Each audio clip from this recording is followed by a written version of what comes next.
이번 시간에는 복수에서 파트 가운데 거듭 제거 급수, 테일러 급수 이런 거에 대해서 공부를 합니다. 우리가 급수 그러면 우리 5장에서 상민 방정식 풀 때 공부했어요. 급수로 미분 방정식을 풀면은 뭐 안 풀리는 문제 없이 다 풀 수도 있다. 그래서 급수가 상당히 중요하다.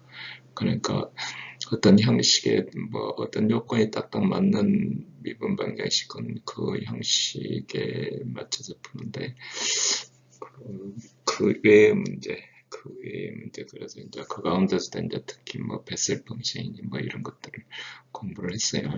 여기서도 마찬가지로 많은 함수들을 복수해서 가는데 급수를 이용해서 다룰 수가 있다. 저건 급수 전개해서 하는 거는 저건 궁극적으로 잘 안 풀리는 문제를 그냥 시리즈 익스펜션으로 풀겠다. 그러면 시리즈 익스펜션이 어떤 특성을 갖는가를 공부해야 되는 상황입니다.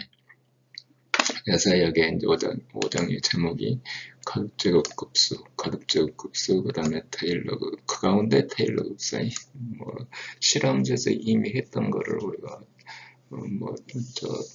복수수로 확장하는 겁니다. 자, 그래서 복수 적분을 하는데 코의 방법이 아닌 접근법을 찾겠다. 그래서 이제 유수적분이라 그러는데 이거는 이제 16장에서 다룰 계획이고 유수적분에 앞서서 거듭제곱에 대해서 그 가운데 테일러 전개에 대해서 공부를 하는 겁니다. 이 과정에서 물론 코의 적분 정리를 이용하게 됩니다. 이 테일러 개수를 찾아내는데 코의 적분 정리를 이용하는 거기 때문에 자, 해서 실험실에서 썼던 거듭제곱하고 거의 같다고 생각하시면 되고 그 다음에 그 거듭제곱이나 급수가 해석함수라는 거고 그 역으로 모든 해석함수는 테일러 급수로 표현할 수가 있다. 거듭제곱 함수로. 그러니까 모든 해석함수는 테일러 급수로 표현할 수 있다. 이것도 상당히 중요하다. 그죠? 자, 해서 첫 번째 급수에 들어가기 전에 수열과 급수에 대해서 그 다음에 가장 중요한 건 이게 이 급수가 수렴하냐 이 급수 전개되어 있는 게 수렴하냐 수렴이 안 하는 거는 우리가 필요가 없어요. 어느 영역에서 수렴이 안 한다 그러면 본래 있는 함수를 급수 전개했는데 가령 실험수에서 1-x분의 1 이렇게 돼 있죠. 자, 1 플러스 x 플러스 x제곱 이렇게 쭈루룩 가는데 자, 이거는 수렴 반경이 x는 1보다 작다. 이렇게 1보다 작다. 그러면 우측은 1보다 작은 범위 내에서 하면 좌측값이 나오고 만약에 x는 네 꼴에 1이 아니고 x는 네 꼴에 2면 좌측은 그냥 당연히 그냥 마이너스 1 되는 거죠. 마이너스 1 되는데 여기는 수렴을 안 한다. 그래서 어떤 함수가 그 급수 전개했을 때 이 성립되는 영역, 이게 수렴 반경이라고 생각하면 되죠. 그렇다고 원함수가 값이 없다는 게 아니고 자, 그래서 복수 수열과 복수 급수에서 정의하는 수렴과 발산 판정은 수열과 실급수와 매우 유사하다. 그러면 수열이라는 건 뭐냐면 실미적분에서 했던 것이 Z1, 2 이런 식으로 또는 이렇게 표현하거나 또는 이렇게 표현하거나 편의상 철에서부터 시작할 수도 있고 2에서 시작할 수도 있고 이렇게 미분을 하거나 어쩌고 그러면 이제 그 개수가 이제 시작하는 숫자가 틀려지죠. 그래서 수렴수열이라는 건 뭐냐면 Zn을 인피니트로 볼 때 C로 수렴한다. 이렇게 C로 수렴한다. 자, 극한값을 정의할 때 극한값을 Zn에서 C를 빼면 입실론 이렇게 입실론은 양수인데 2임의로 주어지는 값이 입실론은 주어지는 값이 이 조건을 입실론을 만족시키는 n을 찾을 수 있다. 그러니까 입실론을 뭐 계속 줄여주면 z가 뭐 인피니트로 갔을 때 이렇게 수렴한다 그 얘기죠. 이렇게 수렴한다. 곧 어떤 복소 수열을 그리면 복수 수열을 했을 때 이 입실론을 계속 줄여주면 어떤 범위 이렇게 들어가서 그러니까 여기에 C에 수렴한다 그 얘기예요. 실수열도 마찬가지죠. C를 중심으로 플러스 마이너스해서 뭐 n을 계속 증가시키면 이 값이 줄어들어서 저건 수렴하게 된다. 이런 얘기입니다. 자, 수렴 수열과 발산 수열을 한번 수열을 이렇게 쪼르륵 해봤더니 이렇게 쪼르륵 하면 n은 뭐 인피니트로 봤을 때 0으로 수렴한다. 자, i의 n승은 i 마이너스 1 뭐 이렇게 왔다 갔다 계속 해갖고 이게 뭐 어디 수렴하는 게 아니라 왔다 갔다 한다. 그러면 발산이다. 그러면 이제 실수부와 허수부를 나눠서 생각하면 이렇게 zn은 xn 플러스 i, yn 이 되고 그러면 zn에서 1이 수렴한다. 이렇게 수렴한다. 그러면 실수부 수렴, 허수부 수렴이 이렇게 별도로 각각 수렴하는 거다. 우리가 복소수라고 쓰고는 있지만 우리 수치 계산할 때 있죠. 아무나 전부 실수부, 허수부 분리 갖고 계산해요. 그러니까 어떤 복소수가 수렴한다는 얘기는 실수부는 실수부대로 수렴하는 거고 허수부는 허수부대로 수렴한다. 이렇게 복소수가 zn이 xn 플러스 iyn이고 여기에 수렴한다 그러면 실수부는 a에 수렴하고 허수부는 b에 수렴한다. 우리 이제 우리가 증명하는 그런 생략인데 우리 수학 시간이니까 수학자 할 때는 이게 엄밀하니 그냥 전부 과정을 거쳐서 하는데 우리는 이제 그 실용적인 측면에서 필요한 데만 뽑으니까 우리가 뭐 이런 것까지 증명할 필요까지 있느냐 해서 건드리게 자, 급수라는 건 뭐냐면 하나의 수열이 이렇게 줬을 때 수열의 합을 급수라고 한다는 거죠. S1 그러면 Z1이고 2 그러면 2까지 Sn까지 하면 n까지 수렴 하고 무한으로 가면 이제 무한급수가 되는 거고 Sn은 n번째 부분 합이 그리고 각 항을 급수 항이라고 그러고 Sn이 S로 수렴할 때 이거를 수렴급수란다. 이렇게 끝까지 합했을 때 인피니트까지 합했을 때 수렴급수. 그 다음에 이제 나머지는 이제 수렴 안 하면 이제 발산하는 거죠. 그러면 이제 n 항까지 합에다가 R에는 나머지 ZN에서 나머지라 그런다. 리메인더 칭한다. Rn이 0으로 가야 수렴을 하겠죠. Rn이 n을 인피니트로 보냈을 때 n을 인피니트로 충분히 크면은 Rn은 충분히 작게 할 수 있다. 그 수렴학에서는 충분히 작아질 때 항을 늘려주면 계속 R이 줄어들겠죠. 수열과 같이 급수도 실수부, 허수부로 각각 표현돼서 우리가 각각 수렴한다. 그 얘기죠. 각각 수렴한다. 자, 실수부, 허수를 분리시켜서 생각하면 이렇게 xn, yn으로 급수가 수렴하고 합이 s 이렇게 되면 합에서 u로 수렴하고 v로 수렴하고 합이 되면 실수는 u로 허수는 v로. 자, 여기서 이제 중요한 거는 이 급수가 수렴하느냐, 수렴 안 하느냐. 그러면 수렴한다면 수렴 반경이 어떻게 되느냐. 이게 이제 중요하죠. 이게 발산하는 거는 우리한테 필요가 없으니까. 자, 이게 이제 수렴 판정은 실미적분에서 실수했을 때하고 거의 같습니다. 사실 실수라 그러지만 허수부가 0인 그 함수니까 실수만 갖고 있는 함수도 이 복소 해석 함수 룰을 따르는 겁니다. 따르는 거야. 그러니까 이렇게 수렴 판정이 필요하다. 이렇게 해서 급수를 사용하려면 아까도 다시 얘기했지만 어떤 함수가 있고 이거를 급수 전개한다 그랬잖아요. 그러면 이 함수는 모든 영역의 값을 가질 수 있는 거고 이 함수는 제한된 영역에 이렇게 전개했을 때 수렴한 그래서 이 식이 성립하는 거는 어떤 수렴 반경 이내다 이거죠. 자, 발산한다는 얘기는, 자, Z1에서 이렇게 쪼르륵 이게 수렴하려면 어떻게 돼요? 마지막에 가면은 무조건 0이 돼야 되죠. 0이 돼야 되죠. 0이 아니고 어떤 값을 1이라는 값을 갖고 있으면 계속 합해주니까 당연히 발산하죠. 그래서 이게 이제 필요 조건, 충분 조건은 아니고 필요 조건이, 자, Z1에 다 합해서 S에 수렴하려면 Z에는 여기를 빼줘서 이게 수렴하려니까 같아지니까 당연히 Z는 0이 아니면 안 된다. 이거는 필요 조건, 이제 충분 조건은 아니다. 이렇게 0으로 감에도 불구하고 안 되는 경우가 있어요. 저하급수, 좀 이따 뭐 간단히 보는데 1 플러스 2분의 3분의 1 이렇게.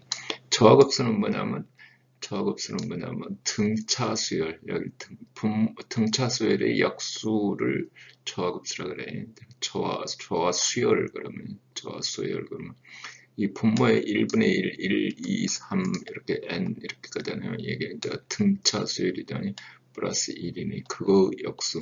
그러니까 저하급수가 뭐 이것만 있는 게 아니고 뭐 등차 수열이 뭐 1, 3, 5, 7, 9 나가면 1 플러스 3분의 1, 5분의 1 이렇게 가는 것도 저하급수예요. 그러니까 등차 수열의 역수를 택한 거, 등차 수열의 역수를 택한 거를 저하급수라 한다. 자, 그러면 수렴하는 거를 어떻게 증명할 거냐? 이게 이제 그 문제인데요. 근데 이제 실제 이 급수 합에 관한 공식이 없어요. 없으니까, 구할 수 없으니까 이제 수렴을 각각 증명을 해야 되는데. 자, 코이가 얘기하는 거는 급수 부분 합이 서로 접근하는 것이 수렴의 필요 충분 조건이다. 그러니까 뭐 n항까지 합한 거, 그 다음에 n 플러스 1항까지 더 합한 거, 이게 수렴이어야 된다 이거죠. 이게 다시 말로 쓰면은 급수에 대한 코어의 수렴 원리는 뭐냐면, 급수가 수렴할 필요 충분 조건은 입실론이 양수인 입실론을 아무리 적은 값을 갖더라도 나머지 값이 합해서 입실론이 되는 이 n값을 구할 수가 있다 이거지. n값을 p는 모든 거에 대해서 그러니까 이렇게 뭐 애매하게 아니라 상당히 그냥 수학적으로 복잡하게 표현했는데, 아까 정의했던 n 플러스 1에서부터 인피니트까지 나머지 전체 입실론 rn이 입실론 우리가 정한 아주 적은 값이 이거를 만족하는 n을 찾을 수 있다. 즉 n 이상의 레지듀얼이 입실론보다 작다는 것을 증명은 생략하고 차관 뭐 이런 얘기다 이거지. 이런 얘기다. 가령 다시 설명하면 이제 우리가 어떤 급수가 1 플러스 가장 간단한 걸로 2에서부터 n까지 뭐 쭉쭉쭉쭉의 n까지 합을 구해라. 그러면 어떻게 해요? 이거 n 플러스 1에다가 앞뒤 이렇게 합한 거에다가 곱하기 2분의 n이 짝수일 때 홀수면은 n이 홀수면은 중간치 하나를 더 해줘야 되겠죠. 그래서 저건 뭐 이렇게 수식을 만들 수 있으면 좋은데 뭐 사실은 급수에서 이렇게 만들 수 있는 거는 아무것도 없다 이거죠. 아무것도 없다. 따라서 그 레지듀얼이 저기 입실론이 될 수 있는 그 값을 우리가 이 n을 찾을 수 있다. n을 얼마 이상에서 그러니까 뭐 대문자 n이 레지듀얼이 입실론 적다 하면 된다 이거지. 그 다음에 이제 뭐 상당히 간단한 말인데 상당히 중요하게 어떻게 해야 이게 수렴하는지 그걸 얘기한다 그죠. 자, 절대 수렴이라는 건 또 뭐냐면 절대값이 수렴하는 거예요. 이 전체 절대값이 수렴하면 이걸 절대 수렴이다. 이게 여기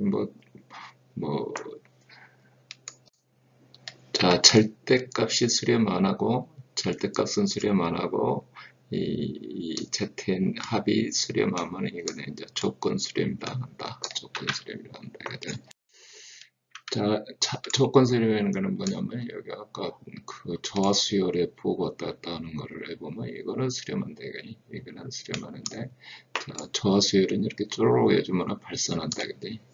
저하급수가 발산하는 거는 우리가 이런 식으로 증명하죠. 1 쪼로록 해주면은 2분의 1이고 3분의 1, 4분의 1 이렇게 해주고, 그러면은 이 값은 3분의 1은 4분의 1보다 크니까 4분의 1로 주고, 뒤쪽은 8분의 1로 전부해주고, 그러면 나머지 보면 1 플러스 2분의 1씩 쪼로록 해주니까 이게 발산하니까 그보다 더 큰 값은 발산하겠죠.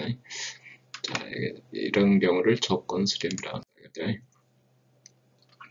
어떤 급수가 절대 수렴하면 그 급수는 수렴한다. 절대 수렴하면, 절대 수렴을 하면은 그 급수, 그러니까 절대값이 수렴하면은 뭐 수렴한다.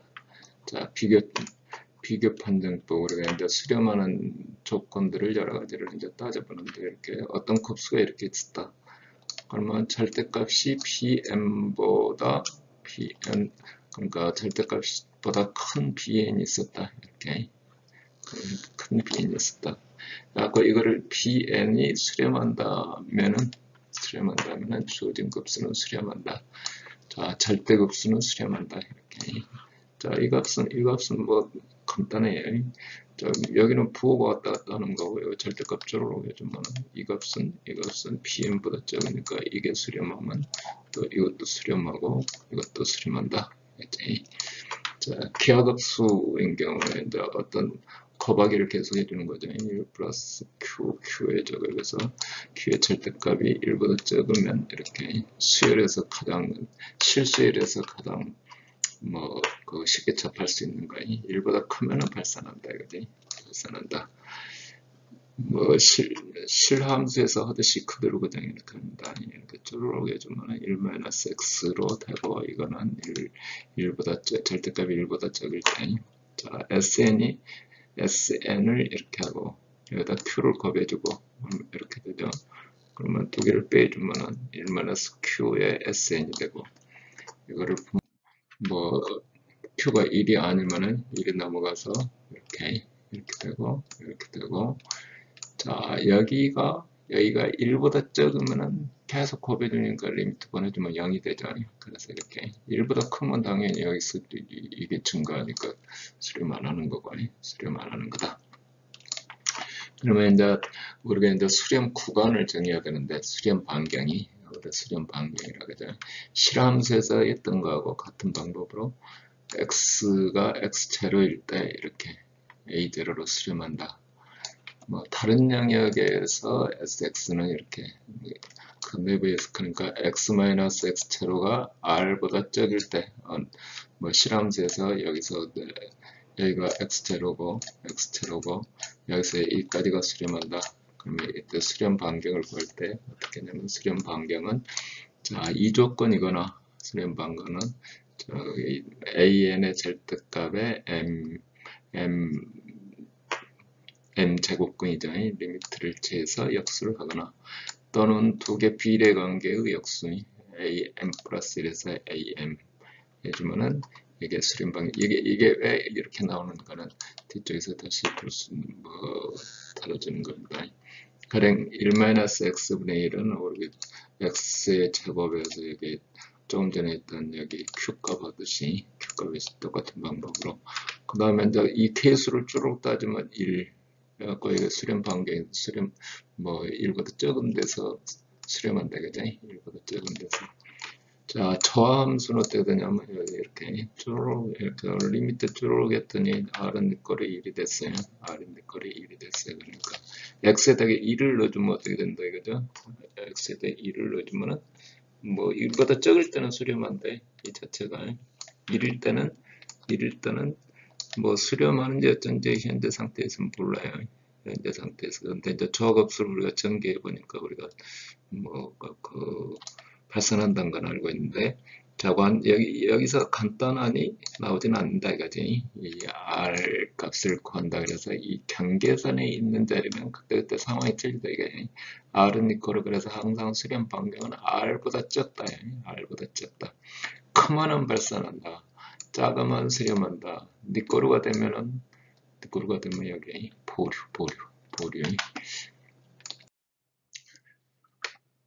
여기서는 이제 비판정법에서 하는데요. 비판정법이라는 게 비례 판정법이라 해야 되니? 어떤 ZN이 영이 아닌 ZN이 이렇게 표시가 됐다. 그러면은 어떤 수 n, 이 매듭자 n보다 큰 모든 n에 대해서, 그러니까 급수를 쭈르륵 합해서 급수를 여기까지는 n, 해갖고 급수니까 n 하면 여기까지 합은 구할 수 있죠. 여기까지 합이 나온다 이거지. 그리고 그 이유에 대해서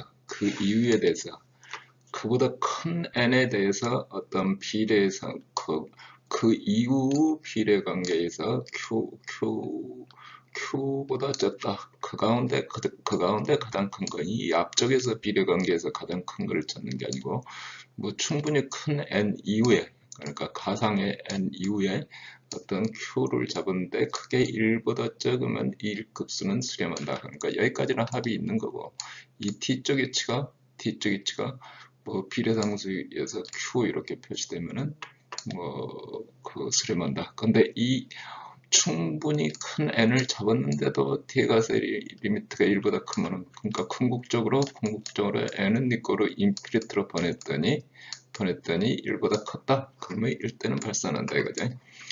자, 증명은 Z, 여기 m은 네 거로 n에서부터 표시가 n에서부터 인피니트까지 하면 절대 수렴하고 여기는 이제 ZM으로 해야 되는데 이라고 되어 있네. 이렇게 해서 이렇게 간단히 그냥 증명을 할 것 같으면은 1 플러스 Q에서 이쪽에 수렴하면 된다.